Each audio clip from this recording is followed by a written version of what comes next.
So good morning guys, welcome to my vlog. At itong vlog na ito is all about 5 bagay na nagustuhan ko sa Honda PCX. So sa mga hindi pa nakakapag-like, subscribe sa channel natin is try nyo naman, pindutin ang notification bell para naman updated kayo sa mga videos natin, no? So ang ginagawa nating mga videos is very random, no? So bago lang tayong vloggeran lang muna tayo so far, no? Kaya plan kong mag Batman loop, no? So iba-vlog. So guys, ito yung Batman loop na tinatawag, kung saan madadaanan natin ang Antipolo, ang Marilaki, ang kahaba ng Marilaki papunta ng Real, Quezon.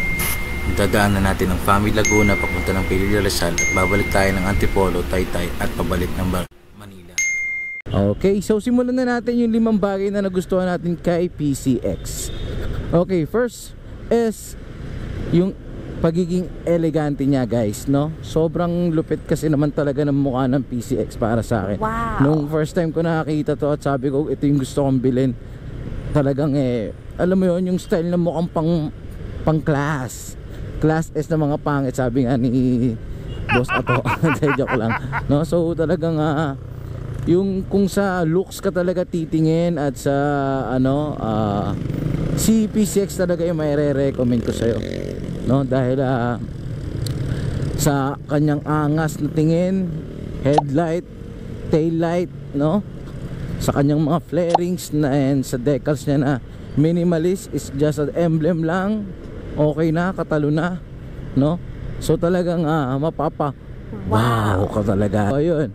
So pangalawa is yung pagiging fuel efficiency niya, no? So alam naman natin yung mga motor ngayon is talagang ginagawa para mas makatipid sa gasolina, no?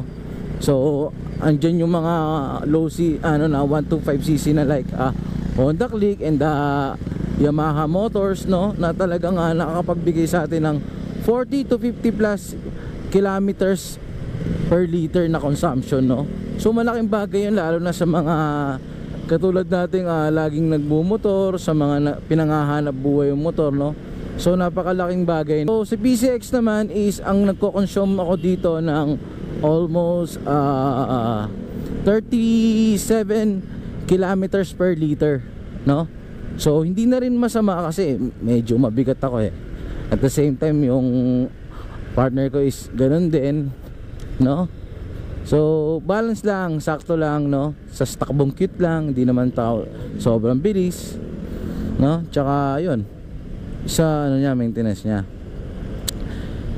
And the third is yung niya. Para sa akin kasi mag-iisang taon na sa akin to, yung PMS niya, no?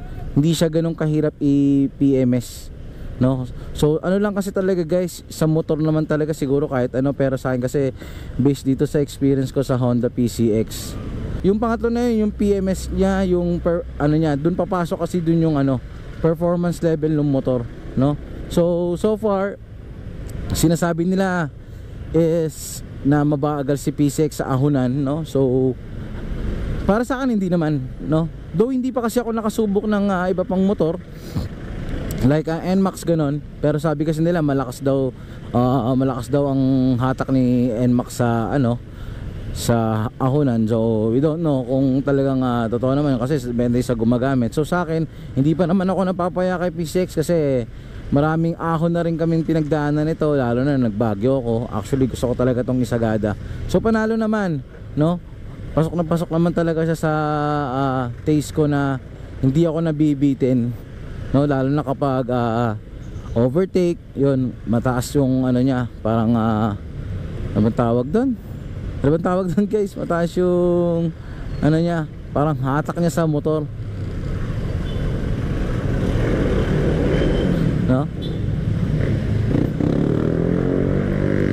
So ayun yung pangatlo ko, yung performance niya, no? Talagang hindi ka mabibitin kay Honda PCX. Panalo rin talaga. Tsaka naka dual disc brake siya guys, no? So hindi ka mag-aalangan. Sa akin kasi ang kinuha ko is combi brake, no? So kasi medyo mahal yung ABS So pero chinek ko syempre maigi, kaya naman, kaso lang chinek ko kung ano yung difference, no? So alam naman natin yung difference ng ABS, no? Iba pa rin kapag may ABS ka. Pero kasi sa atin na trabaho bahay lang din naman, sobrang bihira lang din naman makapag-ride, no? So okay na ako dun sa CBS, no? Talagang makapit na kapit naman talaga siya.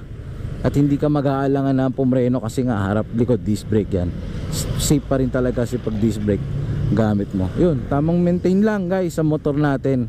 Huwag natin silang pabayaan lalo na kung ginagamit natin sa pang-araw-araw. Iba pa rin yung inaalagaan natin yan. Parang mga asawa lang natin yan eh. Kapag na-maintain mo yan sila lagi, hindi na yan sila totuyuin. So yung pang-apat naman natin guys is yung kanyang compartment guys, no? So ang kanagandahan kasi sa Honda PCX, malambot, bukod dun sa compartment, masarap sa upuan. Sarap siyang upuan, hindi siya sobrang masakit sa puwet lalo na pag long ride, no? Syempre sa compartment talaga is yun ang talaga ang the best kasi malaki talaga yung compartment niya guys. So every time na umuwi kami ng Pampanga, parang ito na yung nagiging cabinet ko. Though naglagay pa rin ako ng top box, no? Para lang to add din ng mas maraming compart, para kasi ako gusto ko marami akong dadalhin eh. Pag may mga dala ako parang ayoko nabibitin sa space. Ganun yung nasa isipan ko lagi. Kaya yun, nagdagdag kami ni partner ng compartment, no? So bagay din naman kay Honda PCX, pero mas bagay kung wala talaga siyang wala siyang top box. Kasi kapag may top box nawawala yung forma nung motor, no? Lalo na sa mga sports bike, diba?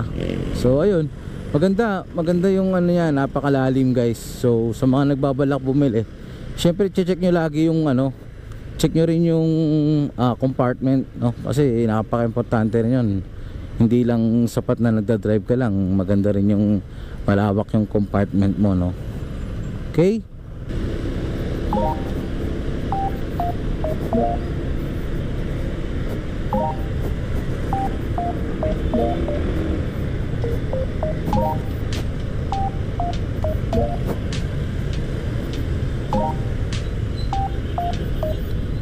So guys, doon na tayo ngayon, takbo na tayo ngayon sa panglimang bagay na nagustuhan ko kay PCX, no?